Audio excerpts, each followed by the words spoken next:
When you hear about an air disaster, I think most of us, well, we immediately jump to conclusions, right? Like some kind of catastrophic mechanical failure. Absolutely. It's the default assumption. Something must have gone wrong with the plane itself. A part failed, maybe wiring, something. Exactly. Yeah. But what if that wasn't the case? What if you had a perfectly functioning, state-of-the-art aircraft that just fell out of the sky Yeah. with absolutely zero technical fault Well, found? that is precisely the really baffling situation we're digging into today. Our deep dive is focused on Air India flight AI171. Okay. So, picture this. A modern Boeing 787 Dreamliner. I mean, these are incredibly safe planes, and yet both its engines just mysteriously shut down right after takeoff. Just moments after takeoff. Yeah. And the result, Yeah. it was just devastating, wasn't it? Utterly. 260 people lost their lives. It's one of the deadliest air tragedies, certainly in recent memory for India. And incredibly, just one person survives. One survivor out of 261, it's hard to even imagine. Right. And it immediately threw up these massive questions for the investigators. I mean, if the plane itself was fine, technically sound, Yeah. then what on earth could have caused it? Yeah. What happens when the usual explanation, the mechanical failure, just isn't there? That's the mission today. Let's try and unpack this extraordinary puzzle. Okay, let's do it. So the date was June 12th, 2025, a pretty standard morning at Sardar Vallabhbhai Patel International Airport. Yeah, seemed routine. Air India flight AI171, the Dreamliner, got its clearance, started its takeoff roll.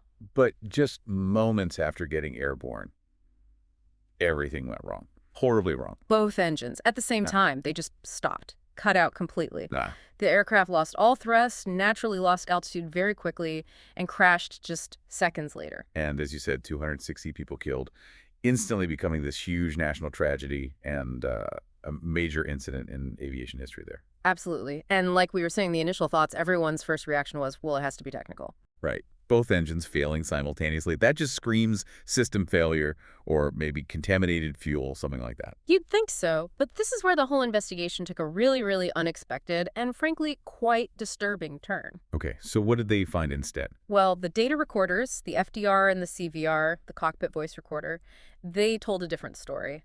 Not mechanical failure, something much more confusing. Which was? The data showed that the aircraft's fuel switches, they'd been moved to the C-off position. Cut off, so essentially turning off the fuel supply to both engines. Exactly. Yeah. Deliberately, it seemed. Starved the engines of fuel, turned that incredibly sophisticated, multi-million-dollar Dreamliner basically into a glider, a very heavy glider. My God. And the cockpit voice recorder, what did that capture? I mean, the pilots must have been. It's chilling. Really chilling. You actually hear one pilot ask the other something like, "Why did you cut off?" And the response. The other pilot comes back, clear as day, "I didn't do it." Wait, what? Both pilots denied touching the switches. Explicitly, both of them denied doing it. So now you have this complete mystery right there in the cockpit. Data says one thing, the pilots say another. It sent, shockwaves. I can imagine. So Yeah. data shows cut off, pilots deny it. How do you even investigate that? Yeah. It sounds like on the surface, maybe pilot error they weren't admitting to or, Yeah. I don't know, some freak occurrence. But you're saying it's still a mystery. Why? Because of what happened next in the investigation, this human-machine question became the absolute core focus. India's DGCA, their main aviation authority. Right, the Directorate General of Civil Aviation. Yes, them. Along with international experts, they went over that plane piece by piece. I mean, meticulously. Every wire, every system, every component. Thunder. And here's the incredible twist. They found absolutely nothing wrong with the aircraft. Zero technical issues. Nothing. No faulty wiring that could have maybe sent a bad signal. No hint of a maintenance error. Nope. None. Nada. The plane was, by every single technical measure they had, perfectly airworthy, ready to fly. Flawless, essentially. That's almost harder to believe than finding a fault. So even with all the tools, all the diagnostics, nothing. Not even a theoretical glitch that maybe wouldn't leave a physical trace. That's what makes this case so profoundly unsettling and, important. Aviation safety is built on layers upon layers of redundancy. Checks, backups. Yeah, assuming something might break. Precisely. It assumes mechanical issues or system failures. But AI171 throws a wrench into that. What happens when the failure point seems to be the human interface itself, the controls? but without any identifiable fault or even a clear action. It forces you to rethink what safety even means when humans and complex machines work so closely together. Exactly. It challenges how we define safety when the lines blur. So then, the big question remains, how could 260 people die if the plane itself is okay? It goes against everything we think we know about air crashes. And it brings us back, tragically, to the human element. The people on board. There were families going on holiday, students returning, business people. Then the crew as well. And the cabin crew, yes. All just starting a journey completely unaware. And the sole survivor, that 28-year-old engineer, found near the back, thrown clear somehow. Miraculously, yes. Thrown from the wreckage on impact. But, the physical recovery is one thing. The emotional trauma, it's unimaginable, carrying that burden. Yeah. So the industry must have reacted strongly to this, all these unanswered questions. Oh, definitely. The crash immediately sparked huge debates. Cockpit safety protocols, how automated systems interact with pilots, this whole complex field of human-machine interaction, or maybe even error. Are there any leading theories, even if unproven? Well, there's speculation. Some experts have cautiously floated the idea of maybe an accidental trigger, like some kind of electronic glitch, a transient thing that affected the switches but left no permanent trace.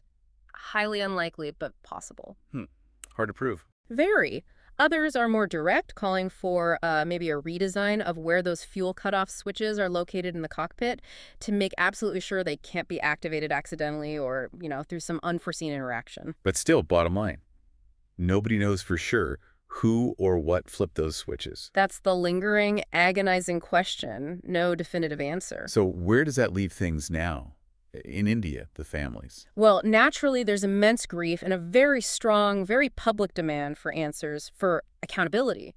Air India, for its part, has pledged full cooperation. Their CEO came out, promised a complete audit of everything, safety systems, pilot training, maintenance checks, the lot. But as we sit here today, the core mystery of Flight AI171, it's still unsolved. Still unsolved, and that circles us right back to the central, deeply troubling enigma of AI-171. You have a perfectly working airplane, you have a clear cause of the crash, the fuel was cut off, but you have absolutely no explanation for how that happened or why. It really shakes your faith a bit, doesn't it, in these complex systems we rely on?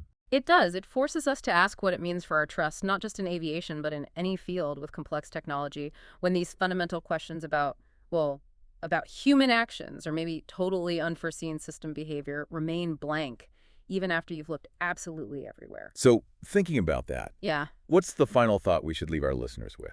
I think it's this. In a world that's getting more and more automated, how do we even define human error anymore? Is it always a conscious mistake? Or can it be something else, something emerging from the system itself? And what are the limits of our ability to understand why things go wrong, especially when they fail in ways we haven't predicted or maybe can't even measure after the fact? Exactly. The memory of those 260 people lost on June 12th, it demands answers, yes, but it also demands that we keep pushing, keep questioning, and maybe fundamentally rethink what safety truly means in this modern technological age.